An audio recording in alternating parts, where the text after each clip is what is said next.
peristiwa yang terjadi di Perang Badar. Sebelum terjadi perang ini, bukan hanya orang tua, orang dewasa yang berebut untuk mati syahid, ikut dalam Perang Badar, tetapi juga banyak sekali anak-anak remaja, bahkan yang masih di bawah umur, masih ingusan. Mereka merengek-rengek, mereka menangis, mereka menggelendoti Rasulullah SAW agar Rasulullah mengizinkan mereka untuk ikut dalam barisan peperangan di Badar. Ada satu yang dikisahkan oleh Sa'ad bin Abi Waqqas, di mana adiknya, yaitu Umair bin Abi Waqqas, memaksa Rasulullah untuk dia diizinkan ikut berperang. Usianya waktu itu 15 tahun lebih beberapa bulan, ya. Masih remaja, masih ingusan. Tapi dia memaksa untuk ikut dalam peperangan Badar. Padahal Rasulullah sudah menolak. Jangan, kamu masih di bawah umur. Tapi dia terus menangis, dia terus berharap, meminta kalau anak yang usia di bawah 15 tahun, 14, 13, 12, 10, apalagi 10 tahun, itu tidak boleh, sudah ditolak mentah-mentah. Tapi kalau sudah 15 lebih, hampir 16 tahun, Rasulullah pun lalu akhirnya memberikan izin. Apa yang terjadi? Umair bin Abi Waqqas yang menangis itu, anak remaja yang merindukan syahid di jalan Allah Subhanahu wa Ta'ala ini, dialah salah satu syuhada yang masih belia, yang masih remaja, yang gugur di medan perang Badar. Siapa kalau bukan didikan orang tua yang hebat, dukungan, support materi, support mental, support keimanan dari kakaknya Sa'ad bin Abi Waqqas radhiyallahu ta'ala. Inilah cara sahabat mendidik anaknya, mendidik adik-adiknya. Ada satu lagi anak pemuda namanya Umair bin Hammam. Ketika dia mendengar Rasulullah berteriak lantang, "Qumu ila jannatin arduhas samawati wal ard." Wahai pasukanku, wahai barisan kaum muslimin, bangkitlah kalian semua karena kalian akan menuju surga yang luasnya seluas langit dan bumi. Maka Umair bin Hammam, seorang pemuda, anak remaja ini, lalu mendatangi Rasulullah, lari menuju Rasulullah. "Ya Rasulullah, apakah engkau tadi mengatakan kita akan menuju surga yang luasnya seluas langit dan bumi?" "Iya." "Kalau begitu, saya akan ikut ya Rasulullah. Tidak ada yang bisa menghalangi saya lagi." Maka ketika Umair bin Hammam ini sedang mengunyah kurma, dia muntahkan kurma itu. Untuk apa saya simpan kurma ini? Untuk apa saya kunyah kurma ini? Kalau hanya untuk mengharapkan saya bisa hidup lebih lama, di hadapan saya ada surga yang luasnya seluas langit dan bumi. Kalau saya gugur syahid di jalan Allah, dia mati syahid di jalan Allah Subhanahu wa Ta'ala. Luar biasa. Ini tentu adalah sebuah keajaiban dunia. Kalau kita mengenal ada 7 keajaiban dunia, tapi itu sifatnya pembangunan fisik. Ada Menara Pisa, ada Eiffel, ada lagi maka ada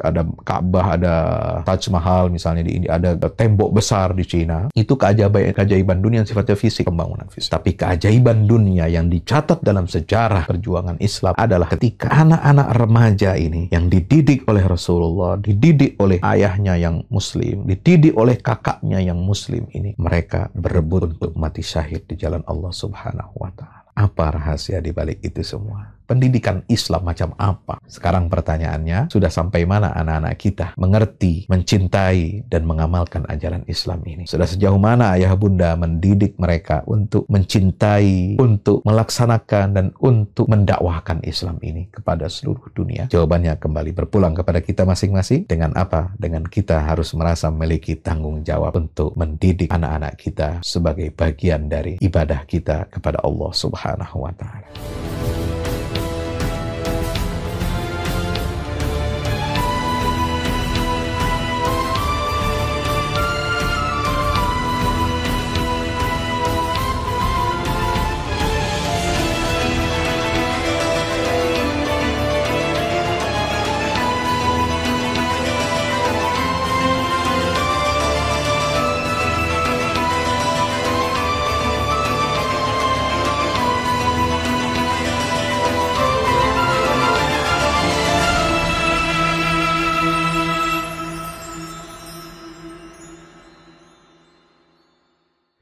Bismillahirrahmanirrahim. Assalamualaikum warahmatullahi wabarakatuh.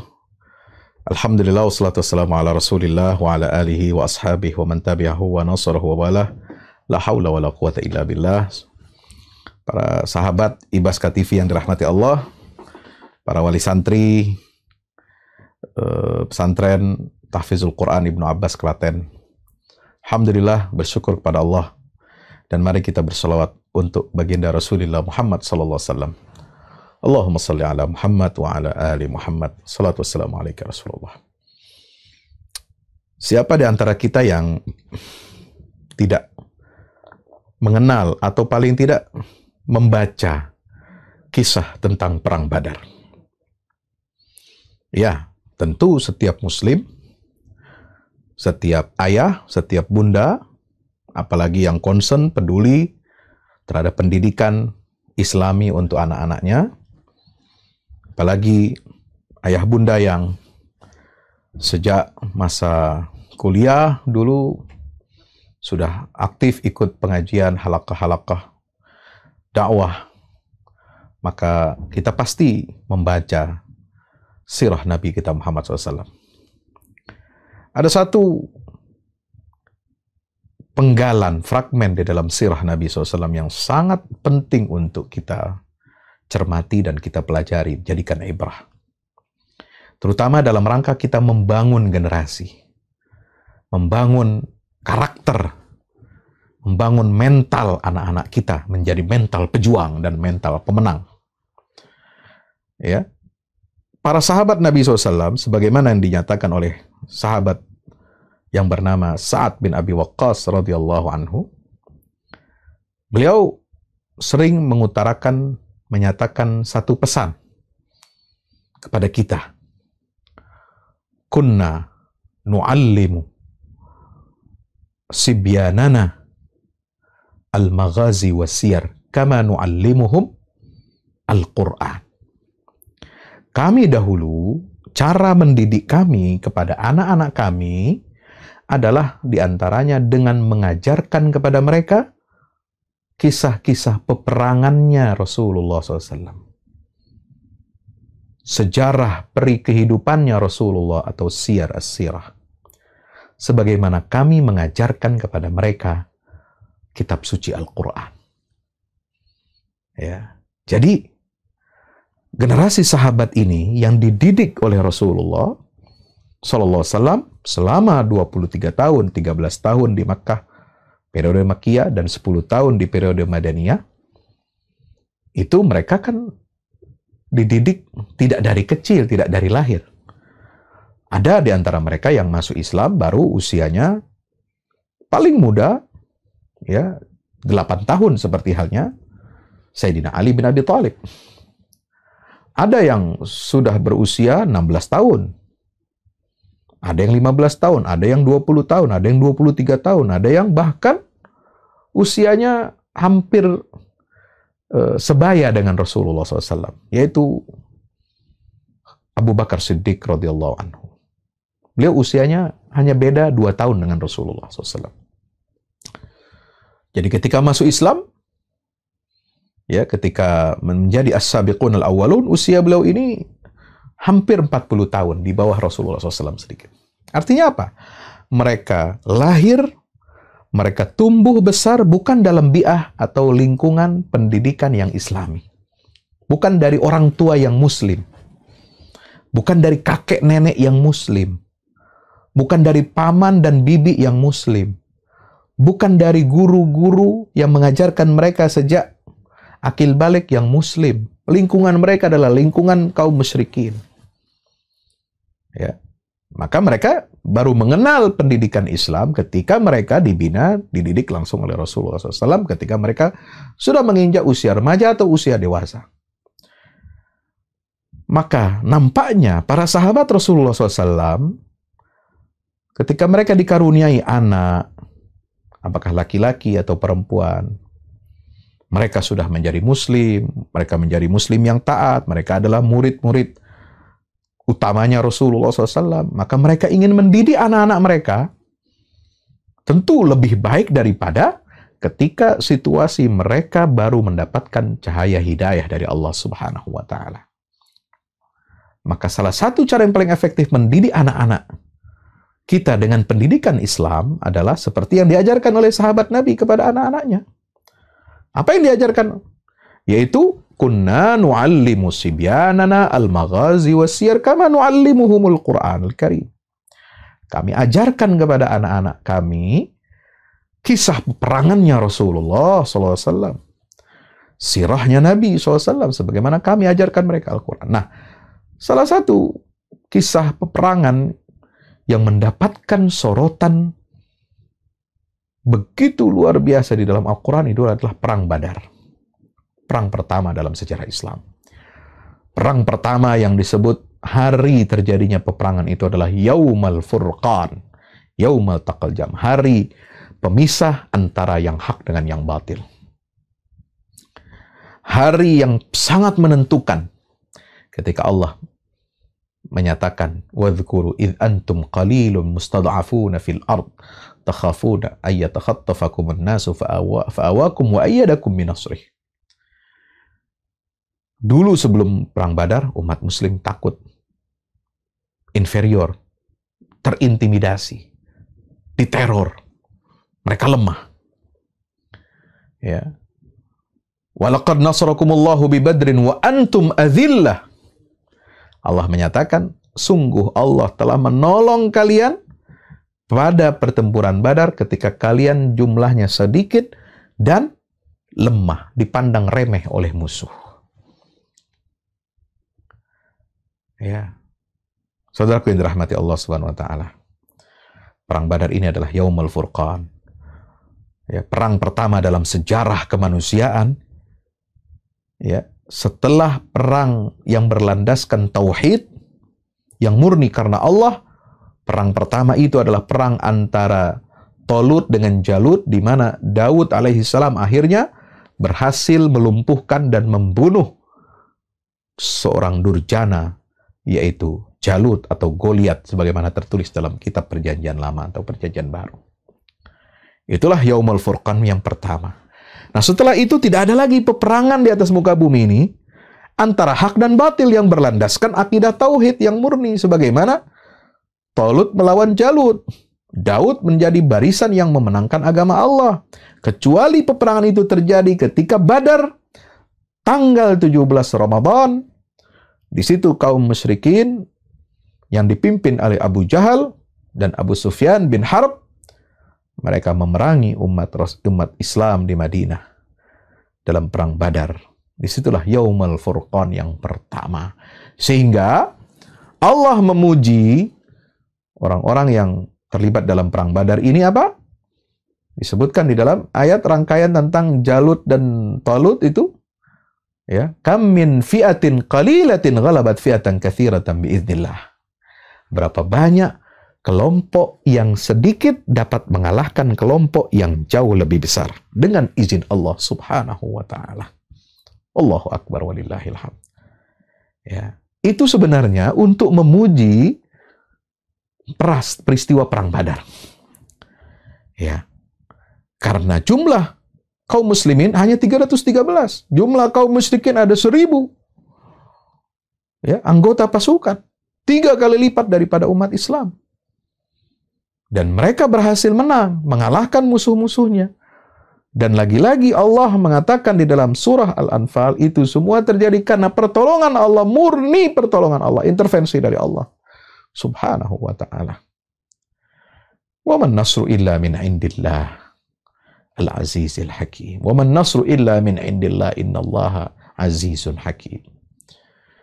Falam taqtuluhum walakin Allah qatalahum wa ma ramaita idh ramaita walakin Allah rama wa anna Allah muhinu kaidil kafirin. Ayat-ayatnya seperti itu. Semua adalah intervensi. Ya, Allah yang memberikan kemenangan itu. Menurunkan bala bantuannya 1000 malaikat. Dan Allah melemahkan strategi dan tipu daya orang-orang musyrikin. Nah, apa pelajaran dari perang Badar ini? Saya akan memberikan highlight sorotan bagaimana kita mendidik anak-anak kita menjadi pejuang-pejuang yang bermental baja, mental para pemenang. Inilah yang ditunjukkan oleh remaja-remaja Ansor di Madinah. Ya, remaja-remaja Ansor di Madinah. Bahkan remaja-remaja dari kalangan Muhajirin. Mari kita lihat beberapa peristiwa yang terjadi di Perang Badar. Sebelum terjadi perang ini, bukan hanya orang tua, orang dewasa yang berebut untuk mati syahid, ikut dalam Perang Badar, tetapi juga banyak sekali anak-anak remaja, bahkan yang masih di bawah umur, masih ingusan. Mereka merengek-rengek, mereka menangis, mereka ya, menggelendoti Rasulullah SAW agar Rasulullah mengizinkan mereka untuk ikut dalam barisan peperangan di Badar.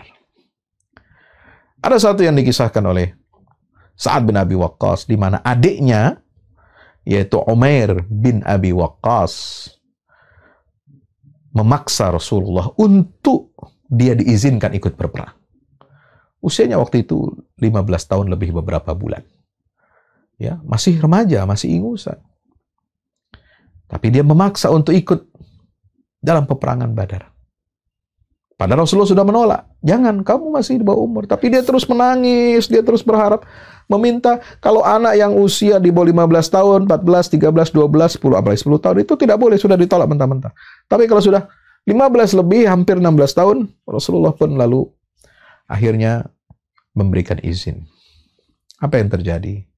Umair bin Abi Waqqas yang menangis itu, anak remaja yang merindukan syahid di jalan Allah Subhanahu wa Ta'ala ini, dialah salah satu syuhada yang masih belia, yang masih remaja, yang gugur di medan perang Badar. Siapa kalau bukan didikan orang tua yang hebat, dukungan, support materi, support mental, support keimanan dari kakaknya Sa'ad bin Abi Waqqas radhiyallahu ta'ala. Inilah cara sahabat mendidik anaknya, mendidik adik-adiknya. Ada lagi kisah seorang anak yang rebutan dengan bapaknya yang sudah tua renta. Sa'ad bin Khaythamah dengan bapaknya Khaythamah bahkan harus mengundi siapa di antara mereka berdua yang akan ikut turun terjun dalam perang Badar, karena tidak bisa dua-duanya. Salah satunya harus menjadi penanggung jawab, mengatur, menjadi tulang punggung keluarga, nafkah keluarga. Maka mereka berdua berinisiatif untuk mengundi nama mereka berdua ini. Siapa yang keluar, dia yang ikut perang Badar. Ternyata yang keluar namanya adalah Sa'ad bin Khaythamah. Ya. Lalu ayahnya, Khaythamah ini, ya, dia berkata kepada anaknya, "Ya bunayya, athirnil yaum." Wahai anakku yang aku cintai, hari ini aku minta sekali, aku mohon sekali, engkau lebih mengutamakan saya, mendahulukan saya untuk mendapat tiket surganya Allah dengan ikut di perang Badar ini. Artinya apa? Dia membujuk anaknya supaya melepaskan haknya untuk diberikan kepada bapaknya, supaya dia yang terjun dalam perang Badar, bukan anaknya. Karena usiamu masih muda, masa depanmu masih panjang, biarkan saya saja yang sudah tua renta ini. Saya ingin menjemput syahid di jalan Allah Subhanahu wa Ta'ala, karena saya sudah tua, sudah sisa umur saya sudah. Ya, barangkali sudah mau maghrib lah, kira-kira begitu. Apa jawab anaknya ini? Sa'ad bin Khaythamah. Wallahi ya abati, law kana ghairal jannati fa'altu. Demi Allah, wahai ayahku tercinta, seandainya perkara ini bukan urusan tentang surga yang Allah janjikan kepada para syuhada, kalau ini bukan perkara tentang surga di akhirat, demi Allah saya akan melepaskan hak saya untuk engkau pakai, engkau gunakan. Tapi ini urusannya adalah saya ingin mendapatkan surganya Allah. Maka ada kaidah dalam urusan ibadah, dalam urusan keimanan, tidak boleh kita mendahulukan orang lain. Kita yang lebih berhak untuk mendapatkan keutamaan dalam ibadah itu. Subhanallah. Ini yang terjadi dalam sebuah rumah tangga. Iman apa yang mereka tanamkan kepada anak-anaknya? Pendidikan Islam macam apa yang bisa menggerakkan anak-anak remaja di Madinah itu untuk berbondong-bondong, bahkan berteriak, menangis, meraung-raung untuk minta disertakan mereka di dalam perang Badar. Ya, sahabatku yang dirahmati Allah Subhanahu wa Ta'ala, ini tentu adalah sebuah keajaiban dunia. Kalau kita mengenal ada 7 keajaiban dunia, tapi itu sifatnya pembangunan fisik. Ada Menara Pisa, ada Eiffel, ada lagi Makkah, ada ada Ka'bah, ada Taj Mahal misalnya di India, ada tembok besar di Cina. Itu keajaiban dunia yang sifatnya fisik, pembangunan fisik. Tapi keajaiban dunia yang dicatat dalam sejarah perjuangan Islam adalah ketika anak-anak remaja ini yang dididik oleh Rasulullah, dididik oleh ayahnya yang muslim, dididik oleh kakaknya yang muslim ini, mereka berebut untuk mati syahid di jalan Allah Subhanahu wa Ta'ala. Apa rahasia di balik itu semua? Ya. Ada satu lagi anak pemuda, namanya Umair bin Hammam. Ketika dia mendengar Rasulullah berteriak lantang, "Qumu ila jannatin arduhas samawati wal ard." Wahai pasukanku, wahai barisan kaum muslimin, bangkitlah kalian semua, karena kalian akan menuju surga yang luasnya seluas langit dan bumi. Maka Umair bin Hammam, seorang pemuda, anak remaja ini, lalu mendatangi Rasulullah, lari menuju Rasulullah. Ya Rasulullah, apakah engkau tadi mengatakan kita akan menuju surga yang luasnya seluas langit dan bumi? Iya. Kalau begitu, saya akan ikut ya Rasulullah. Tidak ada yang bisa menghalangi saya lagi. Maka ketika Umair bin Hammam ini sedang mengunyah kurma, dia muntahkan kurma itu. Ketika dia sedang membawa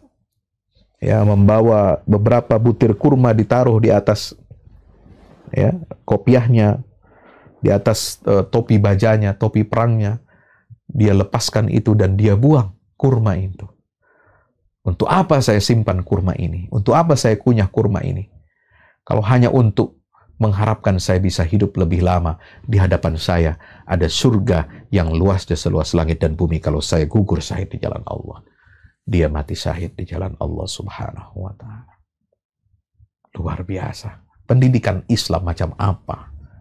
Sekarang pertanyaannya, sudah sampai mana anak-anak kita mengerti, mencintai, dan mengamalkan ajaran Islam ini? Sudah sejauh mana ayah bunda mendidik mereka untuk mencintai, untuk melaksanakan, dan untuk mendakwahkan Islam ini kepada seluruh dunia?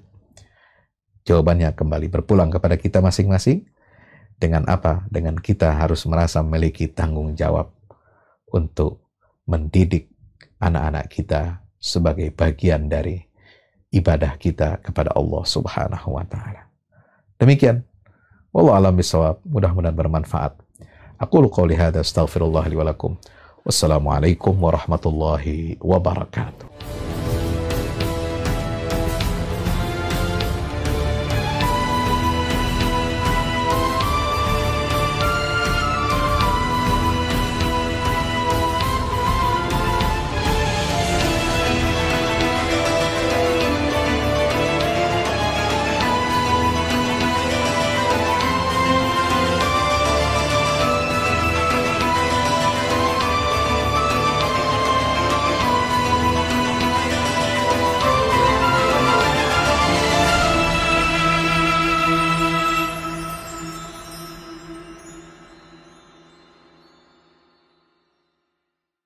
Assalamualaikum warahmatullahi wabarakatuh. Alhamdulillah kita udah selesai pengecoran rooftop ya. Itu tangga buat ke bawah. Yang ini di atas buat toren 2 biji. Ini semua udah dikeliling tembok. Ya, ini untuk lantai paling atas buat futsal, buat jemuran, buat tanaman hidroponik juga ntar insya Allah ya. Terus support ya teman-teman.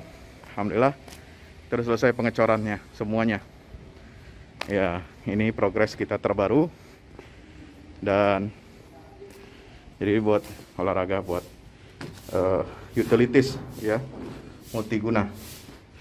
Nah, kita turun sini semua. Ini lantai 3. Ini untuk asrama ya, untuk kamar-kamar, dan nah di situ musola. Nanti di situ musola ya. Ini kamar-kamar dan musola buat santri-santri tahfiz kita insya Allah.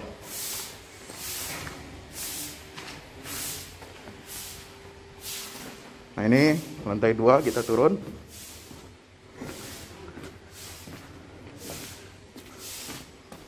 Ini untuk kelas-kelas ya.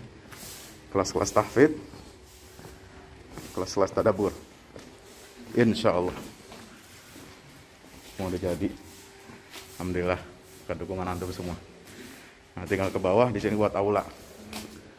Aula semua di sini ya. Mohon doanya terus. Mudah-mudahan berkah. Mudah-mudahan cepat jadi finishing. Kira-kira finishingnya ini butuh 1,5 M lagi. Ya. Mudah-mudahan. Al-Fatihah.